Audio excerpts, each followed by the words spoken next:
अस्सलाम वालेकुम। Welcome to engineers academy. Viewers, design of RCC structure में जो है वो हम बीम की डिज़ाइन, कॉलम की डिज़ाइन और देन हमने शेयर वाल की डिज़ाइन जो है वो कंप्लीट कर ली है। और आज का जो हमारा टॉपिक है वो है रिटेनिंग वाल। तो आज हम जो है रिटेनिंग वाल का ब्रीफली इंट्रोडक्शन करेंगे।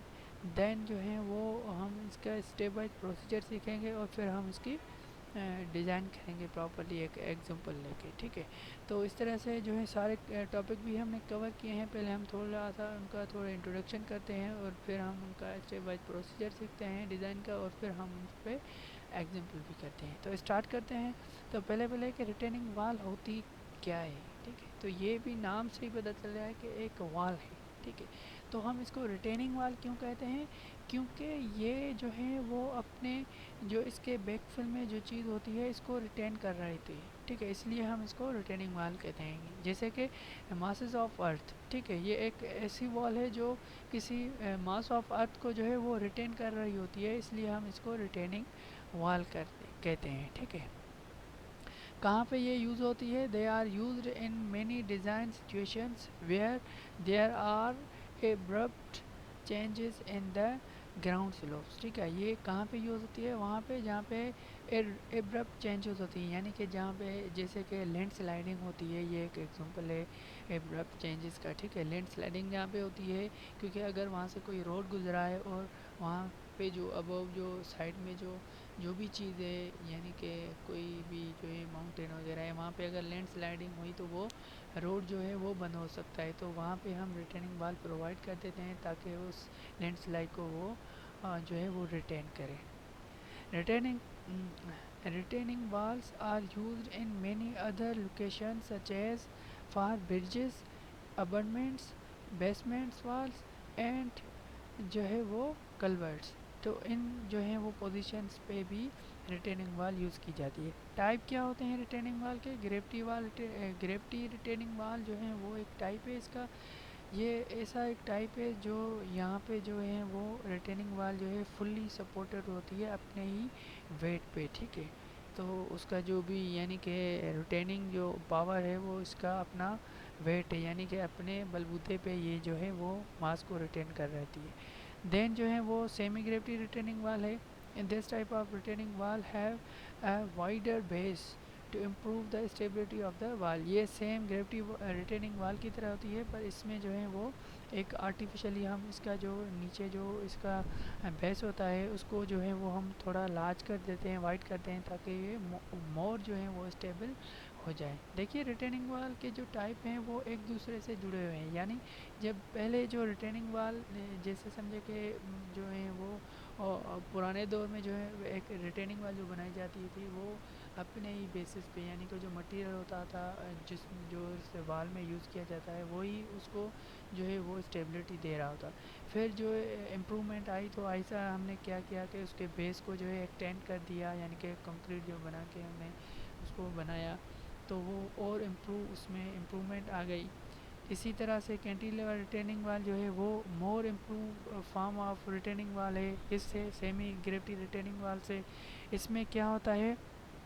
This is one of the common type of retaining wall because of economy and simplicity of construction. ये एक इकोनॉमिकल और सिंपल कंस्ट्रक्टेड रिटेनिंग वाल होती है और ये मोस्टली यानी कॉमनली जो है यही जो है वो यूज़ की जाती है।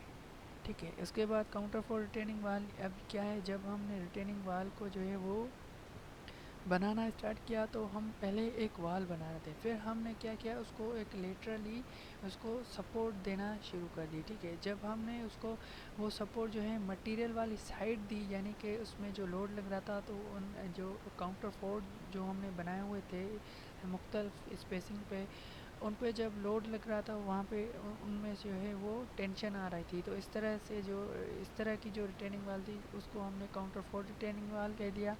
और फिर हमने उसी काउंटर फोर्ट जो हमने स्पेसिंग पे जो बनाए थे ना सपोर्ट, उनको जब हम उस मटेरियल के अपोजिट साइड पे लगा रहे थे तो इस ऐसी या इस तरह की के टाइप जो वाल थी रिटेनिंग वाल का टाइप था उसको हमने बटर्स रिटेनिंग वाल कह दिया। ठीक है। देन जो है वो रिटेनिंग वाल पे कौन कौन से फोर्सेस जो हैं वो एक्ट कर रहे होते हैं, ठीक है। Retaining wall are the generally subjected to the gravity load, उस पर लग रहे होते हैं, and soil pressure due to the retain material on the wall, ठीक है। एक सॉइल प्रेशर लग रहा होता है और एक ग्रेविटी लोड जो है वो लग रहा होता है। The pressure intensity P eight depth H below the soil surface may be calculated by using the relation, ठीक है। तो यहाँ पे जो प्रेशर या इंटेंसिटी जो है वो हम इस रिलेशन से फाइंड करते हैं। सी इसमें क्या है, कोएफिशिएंट है ऑफ, ठीक है, ये कांस्टेंट कोएफिशिएंट है, और ये डब्ल्यू जो है वो यूनिट वेट ऑफ सॉइल है।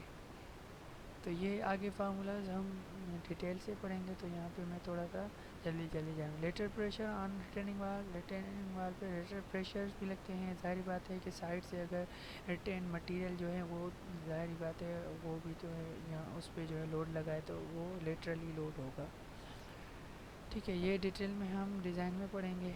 ये हम सिंपली हमने इसका जो है इंट्रोडक्शन कर दिया, इसका जो है इंट्रोडक्शन थोड़ा ज़्यादा हो गया। तो फाइनली हम जो हैं वो steps for analysing of the retaining वाल पे पहुंच गए।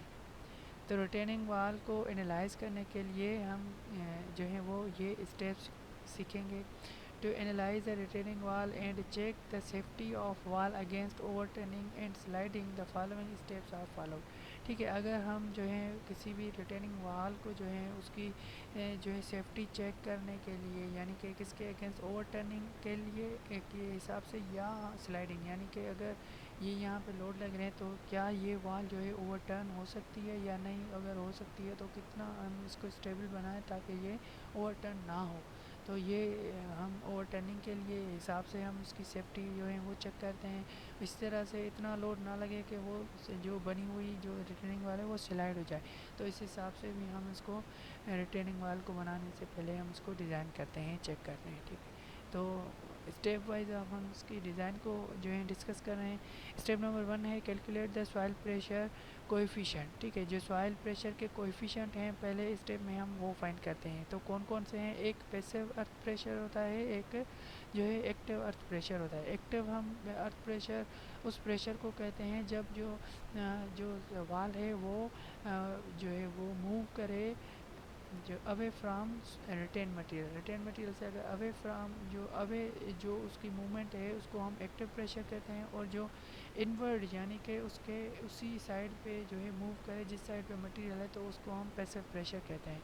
तो इनमें जो कोएफिशिएंट जो है यूज़ होते हैं वो एक्टिव का जो है वो एक्टिव अर्थ प्रेशर कोएफिशिएंट होता है, पैसिव का पैसिव होता है। इसको डिनोट हम सी ए से डिनोट करते हैं, उसको सी पी से डिनोट करते हैं। सी ए को हम इस फार्मूला से जो है वो फाइंड करते हैं और सी पी को इसी से इससे फाइंड करते हैं। एक्चुअली जो सी ए है इससे सी पी जो है वो इसके जो है वो इन्वर्स है, ठीक है। तो हम ऐसे भी कह सकते हैं कि C A is equal to 1/, में सी पी, और C P is equal to 1/, C A, ठीक है। ये इस तरह से हम फाइंड करते हैं। और इसमें जो ये फाई और साई है ये angle of internal friction of soil होती है, ठीक है। ये आप याद कर लें। अब स्टेप नंबर 2 पे आते हैं। Step number 2 is calculate the total horizontal action of soil pressure, ठीक है। अब हम जो है सॉइल प्रेशर की जो सॉइल प्रेशर है, एक्टिव सॉइल प्रेशर, वो हम फाइंड करते हैं टोटल जो होती है। तो उसके लिए ये रिलेशन हम फाइंड जो है वो यूज़ करते हैं। C A H A is equal to C A into H into W square upon में 2। तो सी ए हम स्टेप नंबर 1 से फाइंड कर लेंगे। एच हमें गिवन होती है हाइट ऑफ वाल, और जो डब्ल्यू होता है वो यूनिट वेट होता है। तो ये पुट करने के बाद हम जो है वो टोटल प्रेशर जो है एक्टिव वो फाइंड कर लेंगे। स्टेप नंबर 3 में जो है ओवरटर्निंग मूवमेंट हम फाइंड करते हैं, और उसके लिए जो एच है हम फाइंड करके आए हैं वो यूज़ की होती है, और इनटू वो कितने पे मल्टीप्लाई होती है, h/3 पे जो है वो मल्टीप्लाई होती है। तो ओवरटर्निंग मूवमेंट यहाँ पे हमें मिल जाएगा। देन हम कैलकुलेट करेंगे बैलेंसिंग मूवमेंट, हम फाइंड करेंगे। तो उसके लिए ये रिलेशन है बैलेंसिंग मूवमेंट के लिए, W1 D1 W2 D2 और W3 D3, ठीक है। तो देखिए ये यहाँ पे मैं थोड़ा फिगर से हम इसको जो है सीखेंगे कि W1 क्या है, W2 क्या है, W3 क्या है। तो इसके लिए हम जो है वो नेक्स्ट वीडियो में यहाँ से कैलकुलेट करें, जो कंटिन्यू करेंगे, ठीक है। तो मिलते हैं नेक्स्ट वीडियो में।